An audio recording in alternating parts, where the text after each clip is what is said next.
ఇది ప్రార్థనతో వాక్య సందేశాన్ని మనం వినేవారు ఉందాము. పరిశుద్ధుడా, ప్రేమగల తండ్రి, కృపగల దేవుడా, సమయం ప్రభా తండ్రి నాయన, మీరు నాకు ఇచ్చినందుకు మీకు స్తోత్రాలు చెల్లించుకుంటూ ప్రభా అల్పుడిని దేనుడినయ్యా తండ్రి ప్రభా క్రీస్తునందు బలపరచండి, ధైర్యం ఇచ్చి నాయన మీరే మాట్లాడి మేము తెచ్చుకోమని వినుతున్న నీ బిడ్డలుగును ప్రభా తండ్రి, మీరు తండ్రి జ్ఞాన హృదయం దయచేయమని మేము తెచ్చుకోమని మీ ఆత్మ సహాయంతో ప్రార్థన మీకు సమర్పించుకుంటూ వినయంతో అడిగి వేడుకుంటున్నాను మా పరమ తండ్రి, ఆమేన్. మంచిది. మొదటిగా దేవాది దేవునికి క్రీస్తు పేరట కృతజ్ఞత స్తుతులు చెల్లించుకుంటూ, అదేవిధంగా కూడి వచ్చిన దైవజనులకును పెద్దలకును క్రీస్తు పేరట నా హృదయపూర్వక వందనాలండి.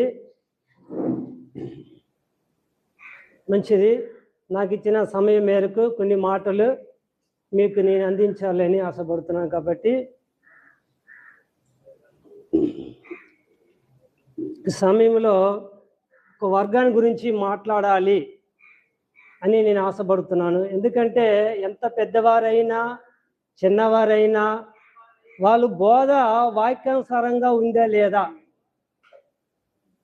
అది మనం పసిగట్టేవారిగా ఉండాలి. ఇక్కడ నిలబడి ఎవరైనా మాట్లాడవచ్చు, కానీ వాళ్ళు బోధ వాక్యానుసారంగా ఉందా లేదా మనం ఆలోచన చేసేవారికి ఉండాలి. కాబట్టి ఎంతోమంది ఎంతో వాక్యం బోధించినప్పటికీ ఇక్కడ ఆ బోధ వాక్యానుసారంగా ఉందా లేదని మనం పసిగట్టేవారిగా ఉండాలి. అంటే ఒక వర్గం గురించి మాట్లాడాలని ఆశపడుతున్నాను. అది ఏంటంటే BOUY వారి గురించి కొన్ని మాటలు మాట్లాడాలి. అది ఇప్పటి నుంచి ఆలోచన కలిగి ఉన్నాను కాబట్టి మాట్లాడాలని నేను సిద్ధపడ్డాను. కాబట్టి BOUY చెప్పాలంటే మంచి ఒక వెలుగు లోకానికి తెచ్చారు. ఎందుకంటే వాళ్ళు బోధించిన జ్ఞాన విషయాలు మామూలు లేదు, బాగానే అందరికి ఉపయోగపడేదిలాగానే ఉంది. కాబట్టి మంచి మంచి వాక్యాలు వారు బోధించారు. వాళ్ళ దూరంగా చాలా నేను కూడా ఆత్మీయంగా బలపడ్డాను. వాళ్ళ దూరంగా వారు వాక్యాలు వింటూ ఆత్మీయంగా బలపడ్డాను. నేను నడుచుకుంటూ వెళ్తుంటే ఎప్పుడైనా BOUY వాళ్ళు వాక్యం చెప్పినప్పుడు నా చెవుల పడ్డదనుకో, వెంటనే నేను స్పందిస్తాను. అమ్మో, వీళ్ళు బాగా వాక్యం చెప్తారు, వీళ్ళు సీక్రెట్లు మర్మాలన్నీ బాగా చెప్తారని చెప్పేసి వాళ్ళ వాక్యం మీద నేను ఎంతగానో ఆశపడి వినేవాడిగా ఉంటాను అన్నమాట. కాబట్టి నేను వాళ్ళ వాక్యాలు చాలాసార్లు వినేవాడి ఆసక్తితో. అందులో ఆ BOUY పెద్దలు PD సుందరరావు గారు అని వారి పేరు చెప్పడానికి అర్హుని కాదు, తండ్రి లాంటి వారు. వారి యొక్క బోధ విషయంలో నేను కూడా ఆలోచన చేశాను. కాబట్టి వాళ్ళ యొక్క బోధ విషయంలో నేను ఆలోచన కలిగి వాక్యానుసారంగా ఉంటే మనము ఈ వాక్యాన్ని మనం అంగీకరించని చెప్పేసి నేను కూడా ఆలోచన చేశాను. కాబట్టి పెద్దలు ఏమంటున్నారు, వాళ్ళు ఏమంటున్నారంటే 25 సంవత్సరాలు నేను స్తపం చేశాను, 25 సంవత్సరాలు నేను వాక్యాన్ని తపస్సు చేశాను, వాక్యాన్ని ధ్యానించిన వాడిగా నేను ఉన్నాను అని వాళ్ళు చెప్పారన్నమాట. 25 సంవత్సరాలు వాక్యాన్ని వాళ్ళు ధ్యానించి తేలిన ఫలితార్థం ఏంటంటే వాళ్ళు చెప్పేది మనం ప్రసంగిలో చూసినట్లయితే మనకు ప్రసంగి ఏమంటాడంటే కొన్ని విషయాల గురించి మాట్లాడుతుంటాడు. ప్రసంగి కొన్ని విషయాలు మాట్లాడుకుంటూ ఏమంటాడంటే ఇది వ్యర్థము. మళ్ళీ కొన్ని విషయాల గురించి చెప్పుకుంటూ వచ్చి మళ్ళీ ఏమంటాడు, ఇది కూడా వ్యర్థమే అని మాట్లాడుతూ అసలు సత్యం ఏంటయ్యా అని మన ప్రసంగి వారిని అడిగితే ఇదంతా వినిన తర్వాత తేలిన ఫలితార్థం ఏదంటే దేవుని యందు భయభక్తి కలిగి ఆయన కట్టడాలు అనుసరించి నడుచుకున్న వాళ్ళని మానవ కోటికి ఇదే విధి అంటాడు. అదేవిధంగా మన పెద్దయ్య గారు కూడా నేను బైబిల్ 25 సంవత్సరాలు నేను ధ్యానించాను, 25 సంవత్సరాలు నేను పఠిస్తాను, మంచిగా చూశానని చెప్పి కూడా ఆయనలో నాకు తేలిన ఫలితార్థం ఏంటంటే ముగ్గురు తండ్రి, కుమార, పరిశుద్ధాత్మ ముగ్గురు ఒక్కటి కాదు, ముగ్గురు ఒక్కటి కాదు, ముగ్గురు ముగ్గురే అని చెప్పేసి ఆయన ఖండితంగా ఆయన చెప్పారన్నమాట. దేవునికి మహిమ కలుగును కాక. ఆయన బోధలు ఏంటంటే ముగ్గురు ముగ్గురే, ముగ్గురు ఒక్కటి కాదు, ఒక్కటి కాదు అని చెప్పేసి ఆయన చెప్పారు. కాబట్టి చెప్పినప్పటికీ కూడా మళ్ళీ ఆయన ఏమంటారంటే ముగ్గురు వ్యక్తులు ఉన్నప్పుడు కూడా ముగ్గురు దేవుళ్ళే అని వాళ్ళు తేల్చారన్నమాట. దేవునికి మహిమ కలుగును కాక.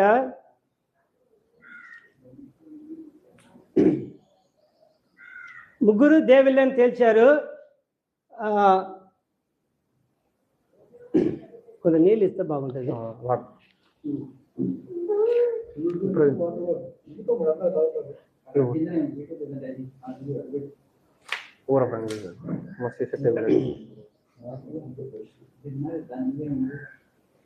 బైబిల్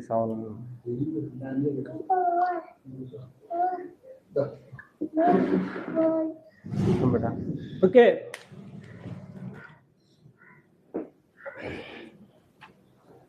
సరే, పెద్దలు ముగ్గురు దేవుళ్ళే అనడానికి కారణం ఏంటప్పా అని ఆలోచన చేసినట్లయితే మన ఆది కాండంలోనికి వెళ్ళి అక్కడ 1:26 ఉంటుంది. మన స్వరూపమందు మన పోలిక చొప్పున నరులను చేద్దాము అన్నట్టుగా ఆయన అని ఏమంటారంటే ఎక్కడ మన అంటే బహుళత్వము గురించి రాయబడింది కనుక మన అంటే బహుళత్వము. దేవునికి ఒక కుటుంబం ఉంది, దేవునికి ఒక కుటుంబం ఉంది అని చెప్పుకుంటూ ఎఫెసీ పత్రిక 3:14 దగ్గరికి వచ్చి పరలోకమందును భూమి మీదను ఉన్న ప్రతి కుటుంబము అని అక్కడ రాయబడింది కదా. అది పట్టుకుని ఏం చేస్తారంటే ఇక్కడ దేవునికి ఒక కుటుంబం ఉంది కాబట్టి, తండ్రికి ఒక కుటుంబం ఉంది కాబట్టి ఆ తండ్రి తర్వాత ఒక మన పరిశుద్ధాత్మ కనిపిస్తారు కదా ఆది కాండములో. దేవుడు ఆ భూమి ఆకాశమును సృష్టించాను. మళ్ళీ తర్వాత చూస్తే ఆ దేవుని ఆత్మ జనం మీద అల్లాడుచుండేను. అవన్నీ ఆలోచన చేస్తూ తండ్రికి ఒక కుటుంబం ఉంది అని చెప్పి ఏం చేస్తారంటే దేవుని ఆత్మ కూడా దేవుడే అని పెద్దలు చెప్పినట్టుగా మనం చూస్తున్నాం. కాబట్టి వాళ్ళు ఏమంటున్నారంటే దేవుని కుటుంబములో పరిశుద్ధ ఆత్మ కూడా పర్సన్ కాబట్టి ఈ దేవుని ఆత్మ కూడా దేవుడే అనే పదప్రయోగం మేము చేశాము అంటూ ఆ పెద్దవారు అంటున్నారు. నాకు అర్థమైంది, పదప్రయోగం చేశారంటే మీరు చేస్తున్నారా బైబిల్ చెప్పిందా? ఇప్పుడు పరిశుద్ధాత్మ కూడా ఒక దేవుడే అని పదప్రయోగం చేశాము మేము అంటున్నారు. ఆయన పరిచయలో తేలింది. అందుకే వాళ్ళే ఊహించుకుంటూ వాళ్ళే ఏం చేశారు, క్రియేట్ చేసుకున్నారు. ఇక తండ్రికి ఒక కుటుంబం ఉంది, ఆ కుటుంబములో పరిశుద్ధాత్మ కూడా ఒక వ్యక్తి కాబట్టి ఈయన కూడా దేవుడే అని మేము పదప్రయోగం చేశాము అన్నట్టుగాని. ఆ తర్వాత ఏమంటారంటే ఇంకొక దేవుడు కూడా మనకు కనిపిస్తున్నారు. యోహాను సువార్త 1వ అధ్యాయము 1వ వచనం చూసినట్లయితే ఆది యందు వాక్యం ఉండేను, వాక్యం దేవుని యొద్ద ఉండేను, వాక్యము దేవుడై ఉండేను. ఇక 3వ దేవుడు యేసు ప్రభువారు. అలాగే వాళ్ళు బోధలంతట్లో కూడా చూసినట్లయితే ముగ్గురు దేవుళ్ళు చూపిస్తున్నారు. ఈ ముగ్గురు కూడా తండ్రి యొక్క కుటుంబములో ఉన్న దైవత్వం కలిగిన ముగ్గురు వ్యక్తిలో ఉన్న ముగ్గురు దేవుళ్ళు అని వాళ్ళు నిర్ధారం చేసినట్టుగా మనము చూడవచ్చు. కాబట్టి అందుకే అన్నాను, ఎంత గొప్పవారైనా ఎంత చిన్నవారైనా వారి బోధ వాక్యానుసారంగా ఉన్నదా లేదని మనం చూడాలి. అది మనకు విశేషం. కాబట్టి అందుకనే ఈ యొక్క పెద్దయిన గారు నిర్ధారణ చేసింది ఏంటంటే తండ్రికి ఒక కుటుంబం ఉంది, ఆ కుటుంబములో పరిశుద్ధాత్ముడు ఉన్నాడు, యేసు ప్రభువుల వారు ఉన్నారు. అది దైవిక కుటుంబం కాబట్టి ముగ్గురు కూడా దేవుడే అని పెద్దయ్య గారు చెప్పారు. ఆ తర్వాత ఆయన శిష్యులు కూడా మన విజయప్రసాద్ రెడ్డి అన్నగారు కూడా ఆయన కూడా నొక్కి మాట్లాడుతున్నారు. ఏంటంటే దైవత్వం ఉంది కనుక దేవుడే, యేసు ప్రభువులో దైవత్వం ఉంది, దేవుడే. దుష్టత్వం ఉంటే దుష్టుడు, మానవత్వం ఉంటే మానవుడు. వినడానికి బాగుంటలేదు మాటలు, సూపర్ మాటలు బాగున్నాయి. దైవత్వం ఉంటే దేవుడు, దుష్టత్వం ఉంటే దుష్టుడు, మానవత్వం ఉంటే మానవుడు. నేనంటాను మానవత్వములో దైవత్వం ఉంటే ఏమనాలి? మానవునిలో దైవత్వం. ఇప్పుడు మానవత్వము కలిగిన వాడు మానవుడు, దైవత్వము కలిగిన వాడు దేవుడు, దుష్టత్వం కలిగిన వాడు దుష్టుడు. ఇప్పుడు మానవత్వములో దైవత్వము ఉంది. దైవత్వం ఉంటే ఇప్పుడు మనం ఏమనాలి? దేవుడు అనాలా? ఇప్పుడు మనలో దైవత్వం ఉందే లేదా? ఇప్పుడు విజయప్రసాద్ రెడ్డి అంటారు మానవత్వం, అదే దైవత్వం ఉంటే దేవుడు, దుష్టత్వం ఉంటే దుష్టుడు, మానవత్వం ఉంటే మానవుడు. ఇప్పుడు మానవత్వంలో ఏముంది? దైవత్వం కూడా ఉంది. అప్పుడు మానవులు కూడా దేవుడు అయిపోవచ్చా? దేవుడు అవుతారా? ఇప్పుడు దేవుని వాక్యం ఎవరికి వచ్చినా వాళ్ళు దైవములు, దేవుని వాక్యం ఎవరికి వచ్చినా వాళ్ళు అంతా దైవములే, అంతా దేవుళ్ళే అన్నట్టుగా మనం వాక్యంలో చూస్తున్నాం కదా. కాబట్టి దైవత్వము మానవుల్లో కూడా ఉంది. కాబట్టి అన్నగారిలో కూడా దైవత్వం ఉంది. కాబట్టి అన్నగారు కూడా విజయప్రసాద్ గారు ఒక దైవం అని చెప్పలేరు వారు కూడా. కాబట్టి దైవత్వం ఉన్నంత మాత్రానికి దేవుడు అని మనకు బైబిల్ ఎక్కడ కూడా చెప్పలేదు. దేవుడు ఒక్కడే, అయినా తండ్రి యేసుప్రభువు వారిలో దైవత్వం ఉన్నప్పటికీ కూడా దేవుడు నమ్మమని మనకు బైబిల్ ఎక్కడ చెప్పలేదు. కాబట్టి ఇంకొక వ్యక్తి ఆయన శిష్యుల్లో మన వంశీ అన్నగారు కూడా ఒక మాట అంటుంటారు, రాయబడి ఉంది కనుక, అంతే రాయబడి ఉంది కనుక ఈయన దేవుడే అంటున్నారు. అపవాది గురించి కూడా రాయబడి ఉంది, యుగ సంబంధమైన దేవత ఉందే లేదా? మళ్ళీ అపవాది కూడా దేవుడు అని రాదు, నువ్వు అపవాది కూడా దేవుడు అనొచ్చు కదా.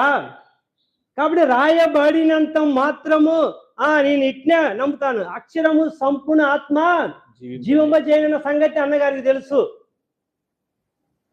అయినప్పటికీ కూడా రాయబడింది కనుక దేవుడే. వాళ్ళు దృష్టిలో అంటే విన్నాను ఐక్యము, దేవుని లక్షణాలు ఉంటే వాళ్ళు దేవుడే అంట. నువ్వు ఎంతమంది దేవుని సృష్టిస్తావు? మనకు దేవుడు ఒక్కడేనే స్పష్టంగా బైబిల్ చెప్తుంటే, మరి లక్షణాలు ఉంటేనే దేవుడు, దైవత్వం ఉంటే దేవుడు, ఇలా అనుకుంటూ పోతే ఇంకా మొత్తం ఎన్నో కోట్ల దేవతలు అవుతారు కదా.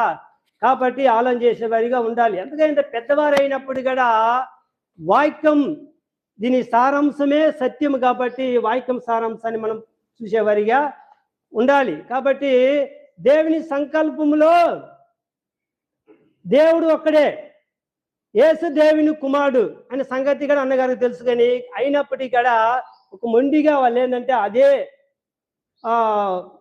మాటలు మాట్లాడే వారిగా ఉంటున్నారు. ఇంకొక వ్యక్తి కూడా మనం చూడవచ్చు. వీళ్ళ గురించి ఎందుకు చెప్పాలో కానీ చెప్పాలని ఆశపడుతున్నాను కాబట్టి చెప్తున్నాను. కాబట్టి ఇంకొక వ్యక్తి కూడా మనం విజయ కుమార్ అన్నగారు కూడా బోధ చేస్తుంటున్నారు.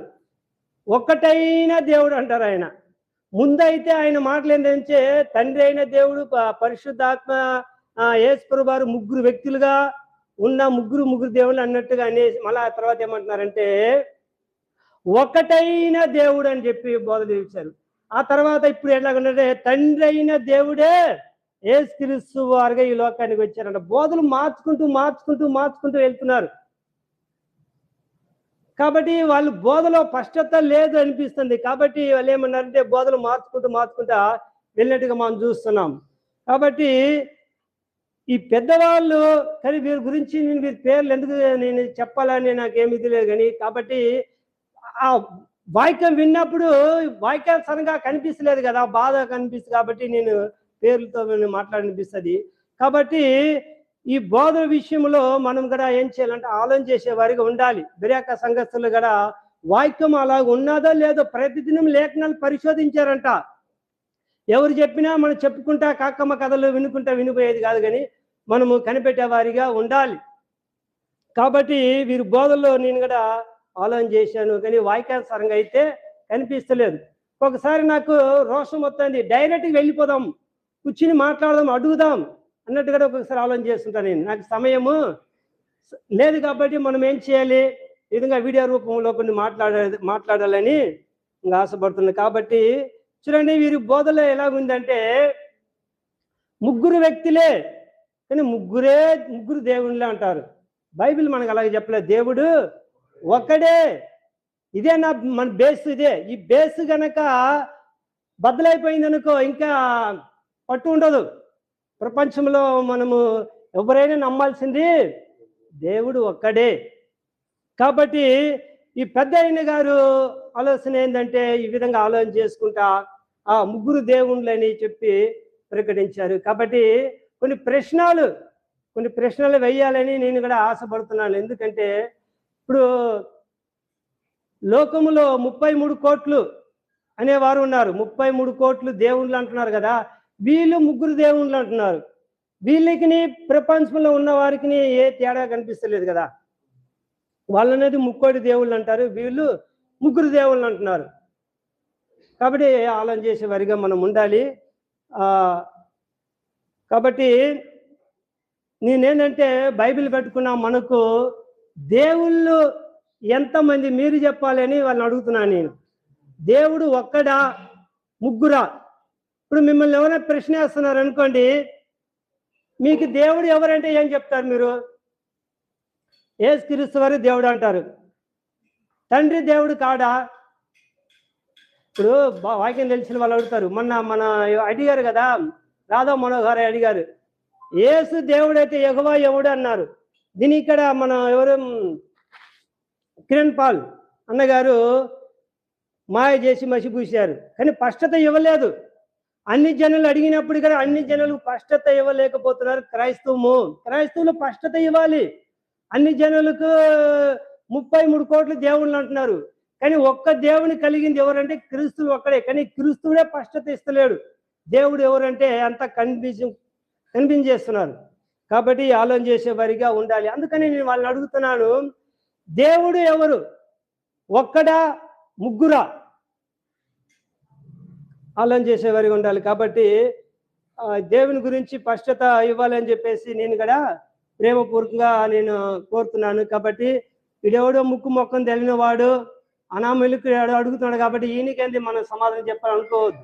ఏతు అడిగే ప్రతివానికి సాత్వికముతో సమాధానము చెప్పాలి అని వాక్యం మనం చూస్తున్నాం. కాబట్టి ఎందుకంటే ఇది ఒక్కరి సొత్తు కాదు, ఇది అందరి సొత్తు. ఇది నీ ఒక్కరిది అయితే మేము అడగము, కానీ అందరి సొత్తు కాబట్టి ఏం చేయాలి? అందరూ అడిగే హక్కు ఉంది కాబట్టి ఈ విధంగా మాట్లాడాల్సి వస్తుంది. కాబట్టి దేవుని గురించి స్పష్టత ఇవ్వాలని నేను కోరుకుంటాను. కాబట్టి అందుకనే వాక్యంలోనికి మనం వెళ్ళేవారు ఉందాము.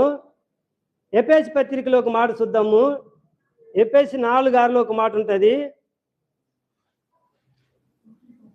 అందరికీ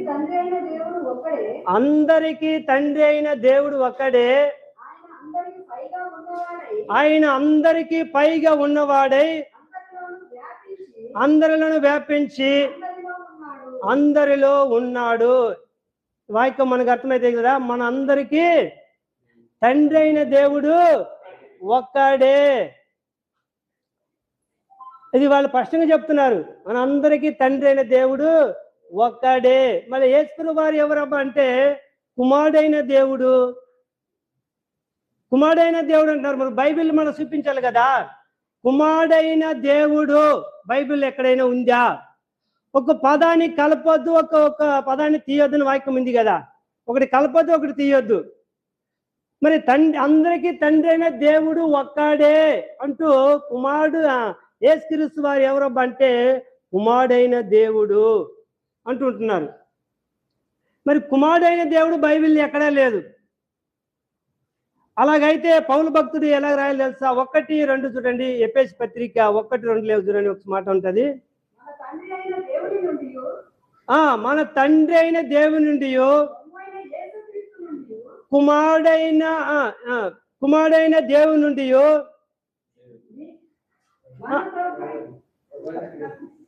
ఎట్లాగుందో చూడండి. ఆడ తండ్రి అయిన దేవుని నుండి ప్రభు అయిన యేసుక్రీస్తు నుండి మీ కృపా సమాధానం కలుగును కాక అంటున్నాడు కదా. కుమారుడైన దేవుడు అంటే పౌలు భక్తుడు ఏం చేయాలి? తండ్రి అయిన దేవుని నుండి కుమారుడైన దేవుని నుండి మీకు కృపా సమాధానం కలుగును కాక అనాలి, అంతే కదా.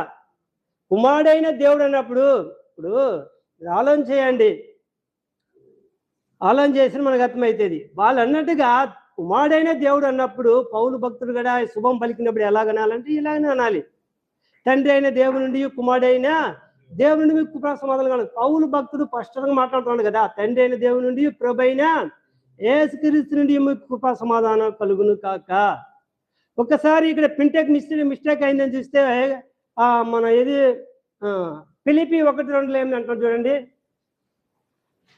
ఫిలిపి 1:2 మన తండ్రి అయిన దేవుని నుండి మరి ఇక్కడ కూడా అదే అంటున్నాడు, తండ్రి అయిన దేవుని నుండి ప్రభు అయిన యేసుక్రీస్తు నుండి మీకు కృపా సమాధానం కలుగును కాక. స్పష్టత పౌలు భక్తుడు అయితే స్పష్టంగా చెప్తున్నాడు కదా. కాబట్టి కుమారుడైన దేవుడు అన్నారు, బైబిలే లేదు కదా. ఒక్క మాట కలపదు, ఒక మాట తీయొద్దు. బైబిల్ లేని విషయాలు చెప్తుంటే మన నమ్మబుద్ధి కాదు కదా. కాబట్టి ఆలోచన చేసే వారికి ఉండాలి. దశలోనికలో చూద్దాము. చూడండి పౌలు భక్తుడు ఎన్ని కూడా దశలోనిక 1వ దశలోనిక చూడండి ఒకసారి. 1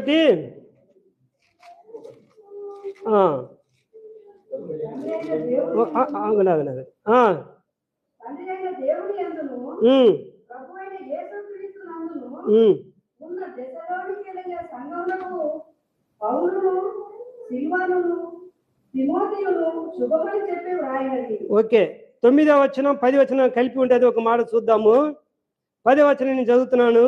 దేవుడు మృతుల నుండి లేపిన యేసు అనగా రాబోవు ఉగ్రత నుండి మనలను తప్పించుచున్న ఆయన కుమారుడైన యేసు. కుమారుడైన దేవుడు లేదు ఇక్కడ, ఆయన కుమారుడైన యేసు. ఎక్కడైనా మనం చూసినట్టే ఇదే ఉంటుంది. దేవుని కుమారుడైన క్రీస్తు, కుమారుడైన యేసు, ఇవే మనం చూస్తున్నాం. కుమారుడైన దేవుడు అని ఎక్కడా లేదు. కానీ ప్రేమైన దేవుని పిల్లలు పెద్దవారు కాబట్టి ఆలోచన చేసేవారిగా ఉండాలి. లేని పదాలు చెప్పుకుంటూ కుమారుడైన దేవుడు, మన పరిశుద్ధాత్మ దేవుడు ఎక్కడా లేదండి అంటున్నారు. పదప్రయోగం చేశామంటున్నారు, ఆయనే చెప్తున్నారు. వాళ్ళే క్రియేట్ చేసుకున్నారు. కానీ బైబిల్ అయితే పరిశుద్ధాత్మ దేవుడు ఎక్కడా లేదు. అపోస్తలుల కార్యములో 5వ అధ్యాయంలో మీరు దేవునితోనే అబద్ధం మాట్లాడామని పేతురు అంటున్నాడు. అది ఇండైరెక్ట్ గా ఉంటే డైరెక్ట్ గా చూసేవాడ పరిశుద్ధాత్మ దేవుడు అని మాట్లాడుతున్నారు. లేదు కదా అక్కడ పరిశుద్ధాత్మ దేవుడు అని డైరెక్ట్ గా లేదు. సరే, అక్కడ పరిశుద్ధాత్మ దేవుడు అని పేతురు మాట్లాడినట్లయితే మరి ఎక్కడో ఒక చోట అనాల వద్దా పరిశుద్ధాత్మ దేవుడు అనే పదప్రయోగం జరగాలి.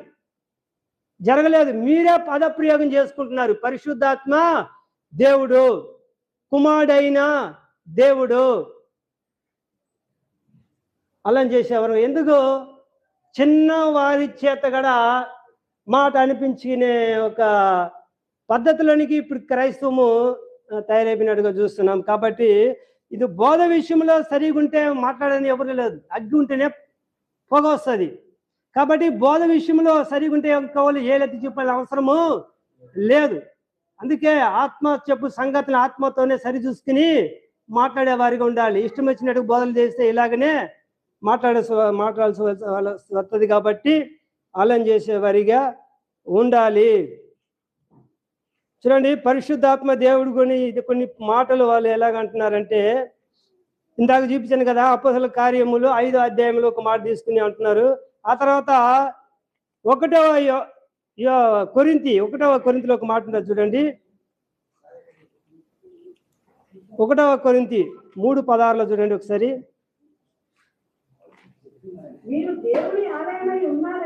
మీరు దేవుని ఆలయమై ఉన్నారనియో, దేవుని ఆత్మ మీలో నివసించుచున్నాడనియో మీరు ఎరుగరా. చాలు, ఈ వాక్యం బట్టి కూడా పరిశుద్ధాత్మ దేవుడు అని చెప్పేవారు ఉన్నారు. మీరు దేవుని ఆలయమై ఉన్నారనియో వింటున్నారా? మీరు దేవుని ఆత్మ మీలో నివసించుచున్నాడని మీరు ఎరుగరా స్పష్టంగా రాస్తున్నాడు. దేవుడు మీరు దేవుని ఆలయమై ఉన్నారని కమబెట్టి దేవుని ఆత్మ మీలో నివసించుచున్నాడని మీరు ఎరుగరా. పరిశుద్ధాత్మ దేవుడు అన్నట్టుగా లేదు. కొంతమంది ఇది కూడా పరిశుద్ధాత్మ దేవుడు చూడండి ఈ వాక్యం చూపిస్తుంటున్నారు. అదే కొరింథీ 6:19 చూడండి ఒకసారి. 6:19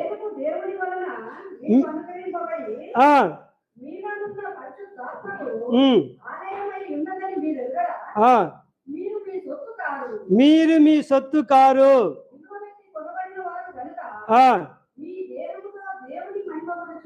మీ దేహముతో దేవుని మహిమపరచడి. ఇక్కడ పరిశుద్ధాత్మ గురించి పరిశుద్ధాత్మ దేవుడు అన్నట్టుగా మనకు ఎక్కడా కనిపించదు, ఆ పదమే లేదు. కాబట్టి అలా చేసేవారిగా ఉండాలి. ఎందుకంటే తండ్రి దేవుడు, అందరికీ తండ్రి అయిన దేవుడు ఒక్కడే అంటూ కుమారుడైన దేవుడు పరిశుద్ధాత్మ దేవుడు అని బోధ విషయంలో ఏం చేస్తున్నారంటే కన్విన్స్ చేసుకుంటూ అనేకులు ఏం చేస్తున్నారంటే బైబిల్ ఒక వాక్యాన్ని తప్పుడుగా బోధించినట్టుగా మనం చూస్తున్నాము.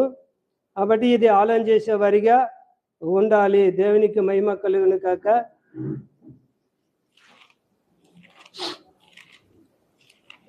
సరే, 2వ కొరింథీ పత్రికలో ఒక మాట ఉండేది చూడండి, 6:19. ఇవన్నీ చూపిస్తుంటారు దేవుడు ఆత్మ పరిశుద్ధాత్మ దేవుడు అని. 2వ కొరింథీ పత్రిక 6:19 చూడండి ఒకసారి.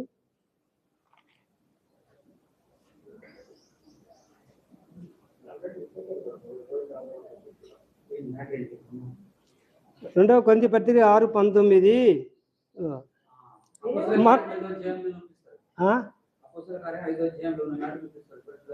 అది చెప్పాను కదా, చెప్పాను. ఇండైరెక్ట్ గా పరిశుద్ధాత్మ దేవుడు అని ఉంది కాబట్టి వాళ్ళు ఏమన్నా పరిశుద్ధాత్మ దేవుడు అంటున్నారు. అంటే పరిశుద్ధాత్మ దేవుడు అని లేదు. అందుకనే కొన్ని వాక్యాలు వాళ్ళు అనిపించేది ఈ వాక్యాలు చూపించి పరిశుద్ధాత్మ దేవుడు అంటున్నారు కానీ లేదు. ఇక్కడ కూడా చూసినట్లయితే 2వ కొరింథీ 6:19 మనము జీవము గల దేవుని మనం జీవం గల దేవుని ఆలయమై ఉన్నాము. అందుకు దేవుడు ఇలాగ సెలవిచ్చుచున్నాడు, నేను వారిలో నివసించి సంచరింతును, నేను వారి దేవుడై యుందును, వారు నాకు ప్రజలై యుందురు. కావున మీరు వారి మధ్య నుండి బయలు వెడలి ప్రత్యేకంగా ఉండుడి. అపవిత్రమైనదని ముట్టకూడదని ప్రభువు చెప్పుచున్నాడు.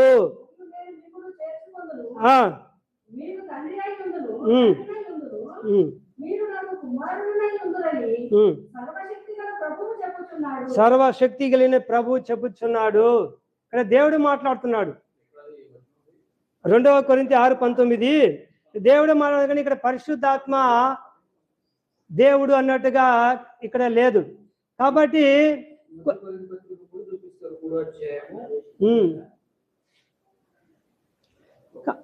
కాబట్టి లేని వాటిని పుట్టించకూడదు. అదే కదా మనము నిర్గమకాండంలో 23 అధ్యాయంలో లేని వార్త పుట్టించవద్దు. కాబట్టి లేనిది చెప్పొద్దు, అవునంటే అవును కాదంటే కాదు, ఉన్నది ఉన్నట్టుగా మాట్లాడాలి అన్నట్టుగా నేను ఆలోచన చేస్తున్నాను. కాబట్టి పరిశుద్ధాత్మ దేవుడు అంటే వాక్యంలో మనకు కనిపిస్తలేదు, కుమారుడైన దేవుడు కనిపిస్తలేరు. కాబట్టి వాక్యం ఉన్నది ఉన్నట్టుగా మాట్లాడాలి, చూపించాలి అని చెప్పి నేను ఈ సమయంలో మీతో వాళ్ళతో మాట్లాడుతున్నాను. కాబట్టి ఆలోచన చేసే వారిగా ఉండాలి.